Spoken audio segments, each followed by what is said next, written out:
Hello students, how are you? Welcome back with our new video.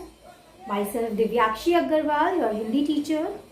So today we will do revision of chapter number 16, that is Chai Ki Atmakatha.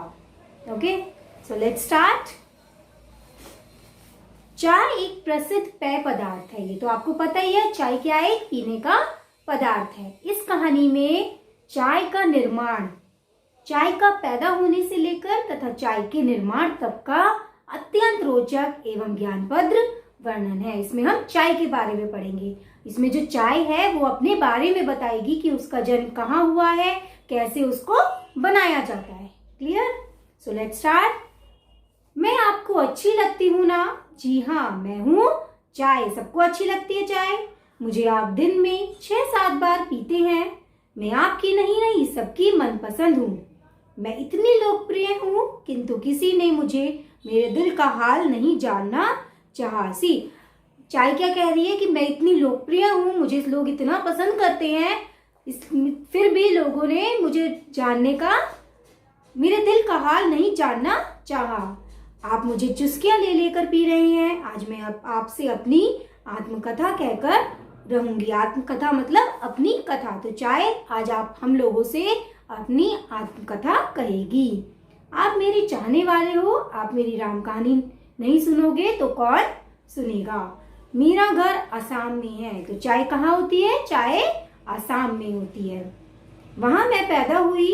मेरे पौधे पहाड़ों की ढलानों पर पैदा होते हैं। मेरे पौधों को बहुत पानी चाहिए, किंतु पौधों की जड़ों पर पानी खड़ा रहे यह मुझे अच्छा नहीं लगता। इसमें चाय कह रही है कि जो मेरे पौधे हैं उसको पानी बहुत चाहिए, लेकिन जो उसके पौधों की जड़ों पर जो पानी खड़ा नहीं रहना चाहिए, मतलब इकट्ठा नहीं रहना चाहिए। उससे क्या होता है?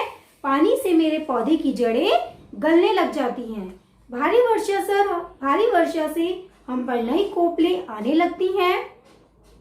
उसके बाद झप्पी टोपी पहने कोपले चुनने के लिए मजदूर पहुंच जाते हैं। झप्पी टोपी मतलब ये जो लेडीज हैं, ये देखिए जो झप्पी टोपी और अपनी टोकरियां लेकर आई है ना, ये मजदूर है।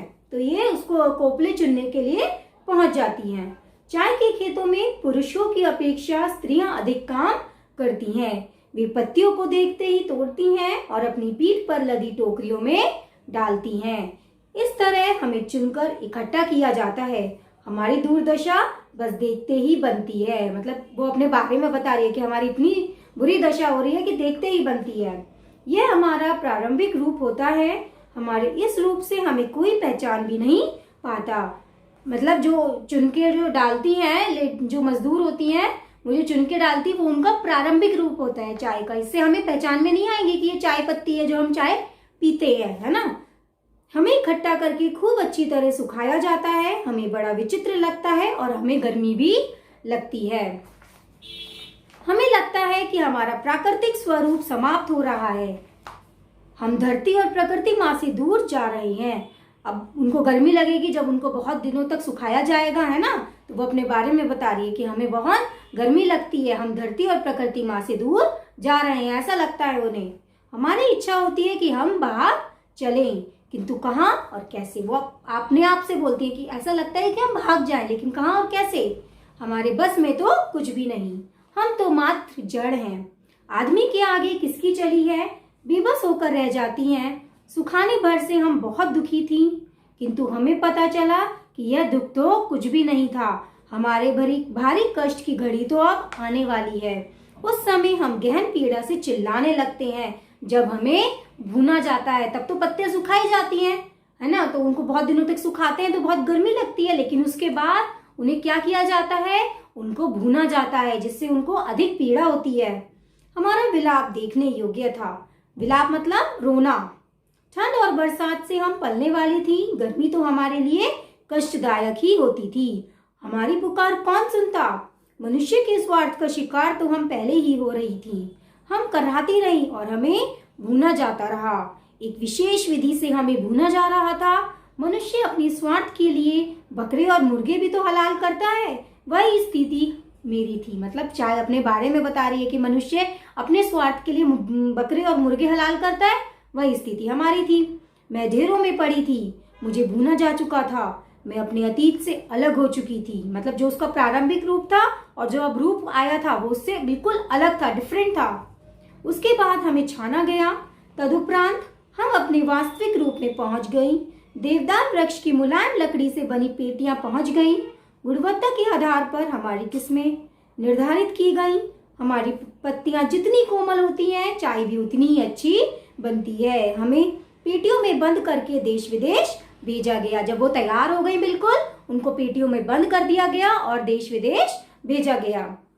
मैं अपनी कंपनी के गोदाम से होती हुई आपके मोहल्ले की दुकान में पहुंच गई। अब जो दुकानदार ले लेते हैं ना, दुकानों में जाते हो तो चाय की पत्ती के पैकेट्स मिलते हैं, है ना, तो वो अपनी कंपनी के गोदाम से होती हुई मोहल्ले की दुकान में पहुंच गई। वहां से मुझे आपका लड़का आपके घर ले आया। मुझे कागज के पैक से निकालकर डिब्बे में डाल दिया। आज जब उबलते पानी में मुझे डालने के लिए डिब्बा खोला गया तो मैं खुश हो गई। मैंने सोचा कि मुझे अपनी राम कहानी कहने का अवसर मिलेगा। मुझे यह देखकर दुख भी हुआ कि आपकी पत्नी को चाय बनाना नहीं आता।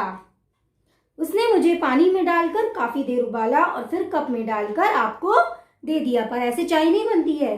चाय बनाने की यह विधि गलत है। उबलते पानी में चाय डालकर आग से उतार लेना चाहिए और कुछ समय पतीली को ढककर रखना चाहिए।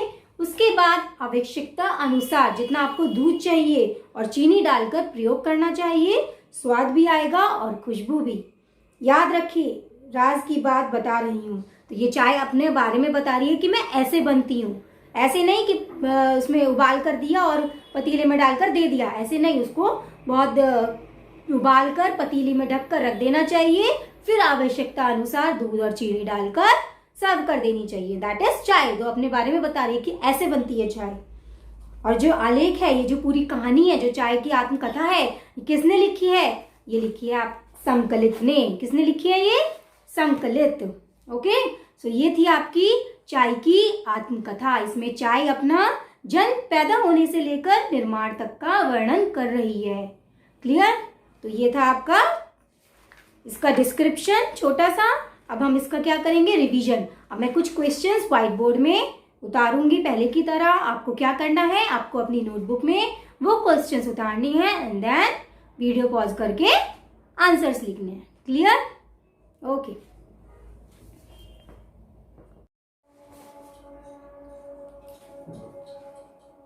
ओके स्टूडेंट्स, तो ये आपके कुछ क्वेश्चंस हैं, ठीक है? ये आप उतारेंगे first of all and then video pause करके लिखेंगे। Okay, so let's discuss the questions. First is शब्दार्थ। फर्स्ट है आत्मकथा, सेकंड है बेबस, थर्ड है खुशबू एंड फोर्थ इज राज। Okay, second exercise that is प्रश्नों के उत्तर लिखिए। फर्स्ट क्वेश्चन इज चाय का जन्म कहाँ हुआ? सेकेंड क्वेश्चन, चाय हमारे घर कैसे पहुंचती है? थर्ड क्वेश्चन, चाय बनाने की सही विधि क्या है? तो ये 3 क्वेश्चंस हैं, आपको इनके आंसर्स लिखने हैं। ओके, जब आपने तो चैप्टर पूरा डिस्कस हो गया है हमारा, है ना, तो अब तो इजी होगा लिखने के लिए। ओके, थर्ड इज मिलान कीजिए। फर्स्ट इज चाय का घर, सेकेंड इज भारी वर्षा, थर्ड इज पीठ पर लदी एंड फोर्थ इज पेटियां। ओके, एंड इसके सामने है टोकरियां, सेकेंड आसाम, थर्ड देश विदेश एंड फोर्थ नई खोपले। And fourth exercise that is वर्तनी शुद्ध कीजिए। इसमें आपको सही करके लिखने हैं, ये गलत लिखे हुए हैं, आपको मात्राएं सही करनी है। फर्स्ट इज गुणवत्ता, ठीक है, सेकेंड इज खुशबू एंड थर्ड इज चुस्कियां। ये आपको सही करने हैं। ओके, फिफ्थ एक्सरसाइज इज वाक्यांशों के लिए एक शब्द लिखिए। फर्स्ट इज यात्रा करने वाला, सेकेंड इज विदेश में रहने वाला एंड थर्ड इज खाना बनाने वाला। ओके, तो जो आपका ये टेस्ट है ये फुल है आपका 20 मार्क्स का। First question is of 4 marks, second question is of 6 marks, 2 marks each, third question is of 4 marks, fourth question is of 3 marks, 1 mark each and fifth question is also 3 marks, 1 mark each. So total test contain 20 marks. Okay, do your test and score good marks. Okay. Okay students, तो next video में हम part 17 का discussion करेंगे. Clear? Okay, thank you students.